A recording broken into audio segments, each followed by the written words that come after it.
ঈদুল আজহার নামাজ আদায় করতে রাজধানীর জাতীয় ঈদগাহ ময়দানে মুসল্লির ঢল নেমেছে। ঈদের জামাতে অংশ নিতে সকাল থেকে রাজধানীর বিভিন্ন প্রান্ত থেকে মুসল্লিরা জড়ো হতে থাকেন। পায়জামা, পাঞ্জাবি, টুপি পরে ও নানা ধরনের আতর সুগন্ধি মেখে আসেন মানুষ। ছোটরা আসেন বড়দের হাত ধরে। রাজধানীর হাইকোর্ট প্রাঙ্গণে জাতীয় ঈদগাহে প্রধান ঈদের জামাতে সর্বস্তরের মুসল্লিদের সঙ্গে ঈদুল আজহার নামাজ আদায় করেন রাষ্ট্রপতি মোহাম্মদ শাহাবুদ্দিন। সোমবার সকাল 7:30টায় রাষ্ট্রপতি তার পরিবারের সদস্য ও সংশ্লিষ্ট কর্মকর্তাদের নিয়ে ঈদুল আজহার নামাজ আদায় করেন। এছাড়াও সুপ্রিম কোর্টের বিচারপতি, মন্ত্রিসভার সদস্য, সংসদ সদস্য, রাজনীতিবিদ সহ সব শ্রেণী পেশার মানুষ জামাতে অংশ নেন।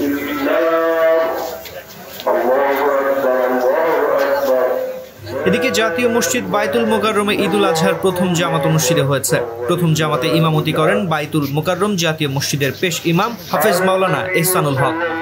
মুকাব্বির ছিলেন বায়তুল মোকাররমের অবসরপ্রাপ্ত মুয়াজ্জিন হাফেজ কারি মোহাম্মদ আতাউর রহমান। নামাজ শেষে সালাম ফিরিয়ে দল বেঁধে বেরিয়ে যাচ্ছেন মুসল্লিরা। বায়তুল মোকাররমে ঈদের 5টি জামাত অনুষ্ঠিত হবে। এর মধ্যে দ্বিতীয় জামাত সকাল 8টায়, তৃতীয় জামাত সকাল 9টায়, চতুর্থটি সকাল 10টায় এবং পঞ্চম ও সর্বশেষ ঈদের জামাত হবে বেলা 11:30টায়।